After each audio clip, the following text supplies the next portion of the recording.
राहुल गांधी की सांसद सदस्यता चली गई थी और अब वो बरकरार रहेगी नहीं रहेगी, दोबारा बहाल होगी, क्या होगा क्या नहीं होगा, इसको लेकर के गुजरात हाईकोर्ट से एक फैसला आना था।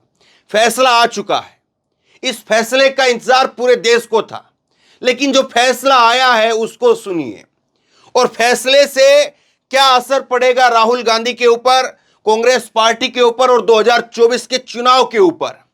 फैसले में आज कोर्ट में जो जज साहब हैं उन्होंने क्या कुछ कहा है, उसके बाद कांग्रेस पार्टी की प्रतिक्रिया क्या निकल करके सामने आई है और जो जज साहब हैं उनके बारे में सोशल मीडिया में जो बातें चलती हैं वो भी मैं आपको दिखाऊंगा। एक एक करके बात करते हैं। पहले जो है वो राहुल गांधी के ऊपर जो फैसला है वो सुनिए। राहुल गांधी की मोदी सरनेम को लेकर के जो गुजरात हाईकोर्ट के अंदर सुनवाई थी उसमें उनकी सदस्यता बहाल नहीं होगी, कम से कम ये जो है वो साफ हो गया है। और अब हाई कोर्ट की बजाय अब सुप्रीम कोर्ट, क्योंकि हाई कोर्ट ने यहां पर सजा को बरकरार रखा है, हाई कोर्ट ने कोई रियायत नहीं दी है, कोई राहत नहीं दी है और अब जो है वो राहुल गांधी को सुप्रीम कोर्ट जाना पड़ेगा। और सुप्रीम कोर्ट जाने से पहले हाई कोर्ट में आज क्या कुछ हुआ है, हाई कोर्ट में जज साहब ने क्या कहा है वो मैं आपको बताता हूं। ये जो एक आधार बनाया है, 10 केस जो है वो पेंडिंग है, इस बात को जज साहब ने आधार बनाया है और जज ने कहा है कि राहुल गांधी के खिलाफ कम से कम 10 केस हैं, क्रिमिनल केस पेंडिंग है। इस केस के अलावा भी उनके खिलाफ कुछ और केस फाइल किए गए हैं। एक में तो वीर सावरकर के पोते ने दायर किया है, किसी भी हाल में सजा पर रोक लगाना अन्याय नहीं है, इस केस में सजा न्यायोचित और उचित है। राहुल गांधी ऐसे आधार पर सजा की पर रोक की मांग कर रहे हैं जिनका कोई अस्तित्व ही नहीं है। गुजरात सूरत कोर्ट के फैसले में दखल की आवश्यकता नहीं है, याचिका खारिज की जाती है। ये जो है ये लाइन बोलते हुए याचिका को खारिज कर दिया और राहुल गांधी की जो 2 साल की सजा है वो बरकरार है। अब राहुल गांधी के पास रास्ता है कि वो सुप्रीम कोर्ट जाएं। मैं इसका लबोलबाब एक बार फिर से आपको बताता हूं। जज साहब ने कहा कि 10 केस और है इनके ऊपर, अकेला अगर यही केस होता तो हम जो है मान लेते, लेकिन इसके अलावा 10 केस और हैं और सावरकर के पोते ने भी एक केस और किया है।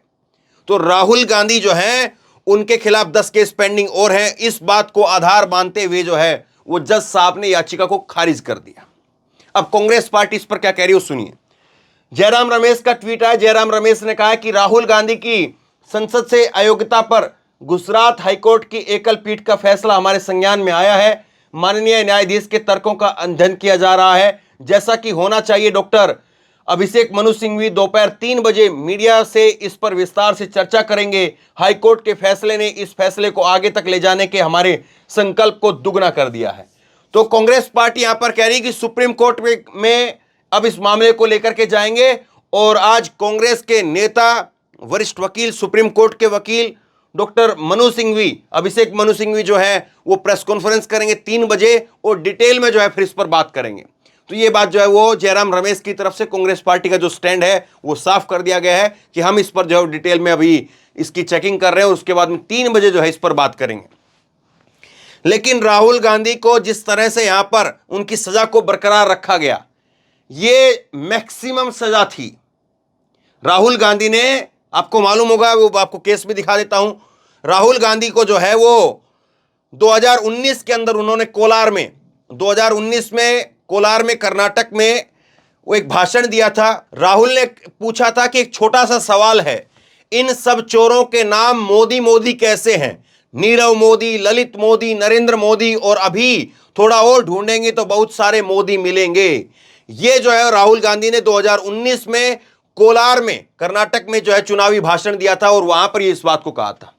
उन्होंने ये नहीं कहा था कि सारे मोदी चोर हैं, उन्होंने कहा था कि ये जितने भी चोर हैं उनके सरनेम मोदी क्यों है, और ये भी सवाल पूछते हुए कहा था। एक छोटा सा सवाल है, इन सब चोरों के नाम मोदी मोदी कैसे हैं? नीरव मोदी, ललित मोदी, नरेंद्र मोदी और अभी और ढूंढेंगे तो बहुत सारे मोदी मिलेंगे। ये जो है राहुल गांधी की तरफ से ये बात कही गई थी। और उसके बाद में जो है ये है पूर्णेश मोदी। पूर्णेश मोदी जो गुजरात के विधायक रहे, इन्होंने जो है वो अपना मोदी सरनेम का, हालांकि इसमें कहीं पर पूर्णेश मोदी का जिक्र जो है वो इस भाषण में या इसमें इनका नाम जो है वो नहीं लिया गया है। ये नीरव मोदी इस पर केस कर सकते थे, ललित मोदी केस कर सकते थे, नरेंद्र मोदी केस कर सकते थे, ये कांग्रेस पार्टी का कहना है।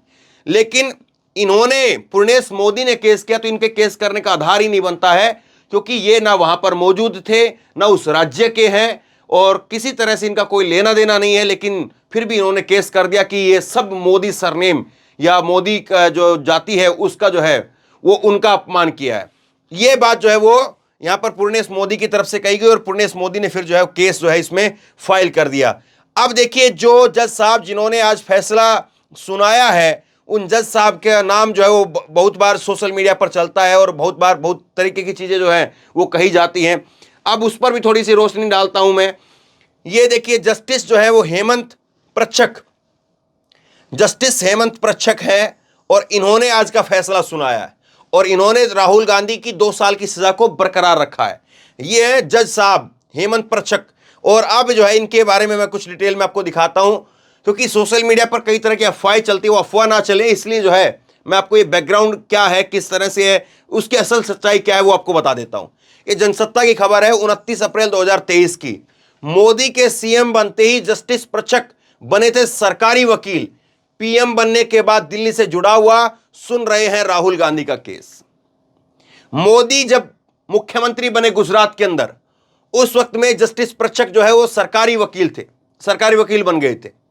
और जब प्रधानमंत्री बने नरेंद्र मोदी, तो वो दिल्ली से जुड़ गए, और अब जो है वो राहुल गांधी का केस सुन रहे हैं। ये है जस्टिस साहब, जस्टिस हेमंत एम प्रच्छक।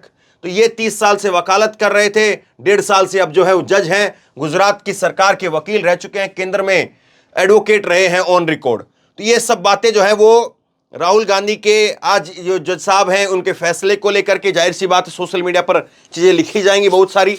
देखिए, न्यायिक प्रक्रिया में जज साहब का सम्मान होना चाहिए। अब कांग्रेस पार्टी इसको किस तरह से डील करेगी, जज साहब के फैसले को लेकर के क्या कहेगी, गुजरात हाईकोर्ट को लेकर के क्या कहेगी, लेकिन जो चीजें आम धारणा में है, जो लोगों के बीच में है, उन पर भी जो एक बार बात होनी चाहिए, और उसमें जो है अफवाहें ना फैले, इसलिए सच्चाई पर भी बात होनी चाहिए। और जो सच्चाई है वो मैं आपके सामने रख रहा हूं। जस्टिस हेमंत प्रच्छक जो हैं वो गुजरात के पोरबंदर में जन्मे थे, वहीं शिक्षा होती है इनकी, वहीं से लोग की पढ़ाई करते हैं। और रोचक बात यह है कि गुजरात के नरेंद्र मोदी जब सीएम बनते हैं तो गुजरात सरकार के वकील बन गए ये। और 2001 में जब गुजरात के सीएम बने थे तो हेमंत प्रच्छक जो है वो 2002 में सरकारी वकील बन गए थे। 2007 में वो सरकारी वकील रहे, और 2014 में जब मोदी देश के प्रधानमंत्री बनते हैं तो प्रच्छक दिल्ली से जुड़ गए, और उन्हें केंद्र सरकार की तरफ से गुजरात हाईकोर्ट में पैरवी करने का जिम्मा मिला। 2015 में उनका जुड़ाव केंद्र से सरकार से हुआ। 2021 में उनको गुजरात हाईकोर्ट का जज बनाया गया। उनका कार्यकाल 2027 तक है। इस केस के अंदर एक और जो है वो नाम सामने आता है, एक और जज का नाम सामने आता है, और ये है वो जज। इनका नाम है जस्टिस गीता। और ये देखिए क्या कह रही हैं, इन्होंने जो है वो अपने आप को अलग कर लिया था। राहुल गांधी की मानहानि केस से खुद को अलग करने वाली गुजरात हाईकोर्ट की जज गीता गोपी कौन है? तो ये है गीता गोपी मैम, और इन्होंने जो है अपने आप को अलग कर लिया, माननीय जज हैं ये। और जस्टिस गीता गोपी जिन्होंने राहुल गांधी के सुनवाई खिलाफ जो केस चल रहा था उससे सुनवाई से अपने आप को अलग कर लिया। अब इस पूरे मामले को अगर आप देखेंगे कि कहां से शुरू हुआ, कैसे हुआ, पूरी टाइमलाइन एक बार मैं आपके सामने रख देता हूं। राहुल गांधी का जो केस है 11 अप्रैल 2019 को, ये 11 अप्रैल 2019 को जो है वो राहुल गांधी ने बेंगलुरु में एक रैली में कहा कि सभी चोरों का सरनेम मोदी क्यों है। ये बेंगलुरु से करीब 100 किलोमीटर दूर जो है वो कोलार एक जगह है, वहां पर भाषण दिया था और वहां पर इस बात को कहा था। अब कांग्रेस पार्टी यहां पर ये कहती है कि इन्होंने तो ये कहा है, सवाल पूछा है कि ये सभी चोरों का सरनेम मोदी क्यों है। उन्होंने ये नहीं कहा था कि सारे मोदी चोर हैं। अगर सारे मोदी चोर कहते तो सीधे तौर पर जो है राहुल गांधी फंस जाते, लेकिन वो ये कह रहे हैं, कांग्रेस की तरफ से बार बार ये तर्क दिया जाता है कि उन्होंने तो पूछा था कि जितने चोर हैं ये मोदी, ललित मोदी, नीरव मोदी, ये चोर क्यों है। और 13 अप्रैल 2019 को जो है, ये 11 अप्रैल को जो है वो उन्होंने भाषण दिया। उसके 2 दिन बाद में 13 अप्रैल को बीजेपी विधायक पूर्णेश मोदी ने शिकायत दर्ज करा दी। फिर 6 मई 2019 को मामला गुजरात की सूरत कोर्ट में पहुंच गया और फिर उसके बाद में 16 जुलाई 2019 को राहुल गांधी पेश होते हैं। 10 दिसंबर 2019 को राहुल गांधी फिर पेश हुए। 29 अक्टूबर 2021 को पेश हुए। और अब जो उनको दोषी करार दिया गया तो वो तारीखें आप देखिए। 24 मार्च 2023 को, ये 23 मार्च 2023 को जो है वो राहुल गांधी को दोषी करार दिया गया। और फिर 24 तारीख को उनकी जो सदस्यता थी, अगले ही दिन वो सदस्यता चली गई। 25 अप्रैल को गुजरात हाईकोर्ट में जो है वो 25 अप्रैल को गुजरात हाईकोर्ट में इस फैसले को चुनौती दी गई, जिसमें आज गुजरात हाईकोर्ट ने इसको नकार दिया। 2 मई को गुजरात जो है वो हाईकोर्ट में सुनवाई पूरी हुई और उसके बाद में छुट्टी आ गई, गर्मियों की जो छुट्टी वेकेशन पीरियड होता है तो वो आ गया। और उसके बाद में फैसला तो 2 मई को ही हो गया था। आज तो केवल जज साहब ने इस फैसले को पढ़ करके सुनाया है। ये तो हो 2 मई को ही गया था, करीब 2 महीने पहले हो चुका था ये, लेकिन छुट्टियां थी, गर्मियों की छुट्टियां थी। उसके बाद में आज पहला केस राहुल गांधी का सुबह सुबह 11 बजे पहला केस लिया गया और 11 बजे जब उनका केस लिया गया तो उसमें जो है ये चीजें निकल करके सामने आई है। अब कांग्रेस पार्टी जो है इसको किस तरह से लेकर के जाएगी, रास्ता उसके पास में है, कांग्रेस पार्टी के पास में, कि इसको, इस मुद्दे को जो है वो अब सुप्रीम कोर्ट में लेकर के जाया जाए और सुप्रीम कोर्ट में ले जाकर के जो है इस मुद्दे को वहां पर रखा जाए और डीवाई चंद्रचूड़ साहब जो है उनसे दरखास्त की जाए कि राहुल गांधी की जो सजा दी गई है वो मैक्सिमम सजा है।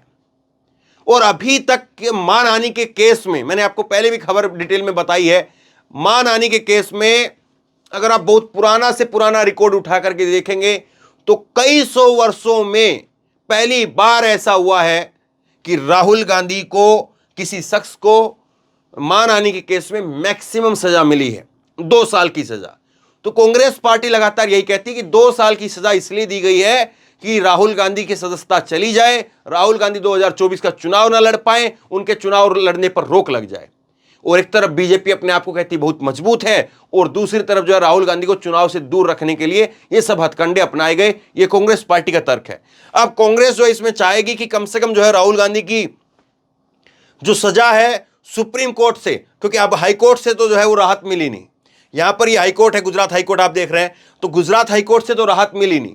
अब जो है वो कांग्रेस पार्टी चाहेगी कि हम इस चीज को लेकर के कि हमने तो सवाल पूछा था, हमने सारे मोदियों को जो है चोर नहीं बताया, हमने चोरों का नाम मोदी क्यों है ये सवाल पूछा था। इन सब तर्क को लेकर के वो कांग्रेस पार्टी जो है वो सुप्रीम कोर्ट के अंदर जाएगी और कांग्रेस की कोशिश यही रहेगी कि कम से कम जो है सजा को कम करवाया जाए। अगर सजा एक दिन भी कम हो गई, 2 साल से सजा अगर एक दिन भी सुप्रीम कोर्ट कम कर देता है, 1 महीना कम कर देता है, 6 महीना कम कर देता है, तो उसके बाद में राहुल गांधी की जो सदस्यता है वो भी बहाल हो जाएगी। 2024 में चुनाव लड़ने का जो रास्ता है वो भी साफ हो जाएगा। लेकिन अब ये मामला सुप्रीम कोर्ट में कांग्रेस कब लेकर के जा रही है, सुप्रीम कोर्ट उस पर कब सुनवाई की तारीख देता है, सुनवाई के दौरान उस पर क्या कुछ होता है, ये सब जो है वो डिपेंड करेगा। लेकिन एक चीज जरूर है कि पहले जब ये मामला निकल करके सामने आया तो बीजेपी को लगा कि हमने जो है वो गलत कुछ जो है, इसमें ऐसा लग रहा है कि राहुल गांधी को, कांग्रेस पार्टी को ज्यादा फायदा हो रहा है। और इसीलिए जब जब अमित शाह कहीं किसी कार्यक्रम में जाते थे तो वो यही कहते थे कि वो जमानत के लिए अप्लाई कर दें, वो स्टे के लिए अप्लाई कर दें, लेकिन वो हुआ नहीं। और उसके बाद में फिर चीजें कैसे बदलती हुई चली गई वो सब आपके सामने है। तो बहरहाल आज बहुत बड़ा फैसला राहुल गांधी को लेकर के आया है और अब कांग्रेस पार्टी जो है इस पूरे मसले पर किस तरह से इसको आगे लेकर के जाएगी। कई सारे मसले हैं इसके अंदर, कई सारे जो है विवाद हैं और कांग्रेस पार्टी इसमें दोनों तरीके से, राजनीतिक तौर पर भी और कानूनी तौर पर भी, इसको जो है पूरी तरह से लड़ने के मूड में है। और इसमें जो है कांग्रेस पार्टी, जिस तरह से मैंने बताया कि जज का नाम जो है वो किसके साथ में जुड़ता है, उससे पहले कुछ और जो है वो जज रहे, लोअर कोर्ट में अगर देखेंगे तो वहां पर भी कई जज रहे इस केस के अंदर, तो उनका नाम भी जो है वो कई बार जो है सरकार के साथ में, मौजूदा सरकार जो चल रही है उसके साथ में पहले काम करने को लेकर के रहा। लेकिन अगर कानूनी तौर पर देखेंगे तो इसमें कहीं पर भी कोई जो है वो, आप ये नहीं कह सकते कि किसी व्यक्ति ने किसी समय पर अगर किसी के साथ काम किया था और आज अगर वो किसी पद पर आसीन है तो वो उसकी जो मंशा है या उसका जो निष्ठा है वो उस पहले जो काम किया था उसके लिए होगा। जाहिर सी बात है, कोई भी व्यक्ति हो जब किसी पद पर आसीन हो जाता है तो उसकी निष्ठा उस पद के लिए होती है। तो जाहिर सी बात है अब कांग्रेस पार्टी और सोशल मीडिया में भले ही जो है उस राहुल गांधी को लेकर के जो है वो जज को लेकर के लिखा जाए, लेकिन ऑफिशियली इस बात पर कोई कुछ कह नहीं सकता है। लेकिन हाँ, ये जरूर है कि कांग्रेस पार्टी इन सारी चीजों को लेकर के लोगों के बीच में जरूर जाएगी। और अब सुप्रीम कोर्ट इस पर क्या कुछ लेता है फैसला, 3 बजे ये यहां पर जो है दिल्ली के अंदर अभिषेक मनु सिंघवी आते हैं सामने, प्रेस कॉन्फ्रेंस करते हैं, अपना स्टैंड जो है वो काफी हद तक कांग्रेस का वो क्लियर हो पाएगा कि वो सुप्रीम कोर्ट में कब जा रहे हैं, कितनी तारीख को जो है वो पिटीशन वहां पर दाखिल करेंगे। तो सब चीजें जो है वो 3 बजे के आसपास तस्वीर साफ हो पाएगी। तो बहरहाल बड़ी खबर है, लोगों तक पहुंचाइए। लोग इंतजार कर रहे थे कि राहुल गांधी के केस में आखिरकार क्या होगा। पहला झटका तो अभी यहां पर साफ तौर पर राहुल गांधी के लिए है, लेकिन आखिरी झटका नहीं है। आखिरी झटका तब माना जाएगा जब सुप्रीम कोर्ट भी यही बात कहता है। सुप्रीम कोर्ट भी 2 साल की सजा को बरकरार रखता है, लेकिन उसमें उम्मीद कम नजर आती है, क्योंकि 2 साल की मैक्सिमम सजा है और उम्मीद यही है कि सुप्रीम कोर्ट जो है हो सकता है कि उसको कम कर दे। अगर कम कर देगा तो तस्वीर फिर पूरी तरह से बदल जाएगी और फिर सोचिए कि यह चीज किस तरह से कैसे आगे जाएगी। शेयर करिए इस खबर को, लोगों तक पहुंचाइए और आप क्या सोचते हैं नीचे कमेंट बॉक्स में लिख करके जरूर बताइए। और इसी तरह की तमाम खबरों के लिए ऑनलाइन न्यूज इंडिया को सब्सक्राइब कीजिए, साथ में जो बेल आइकन है घंटी है उसको जरूर दबाइए, ताकि जैसे कोई खबर अपलोड करें उसकी नोटिफिकेशन सीधे सबसे पहले आपको मिल सके। धन्यवाद।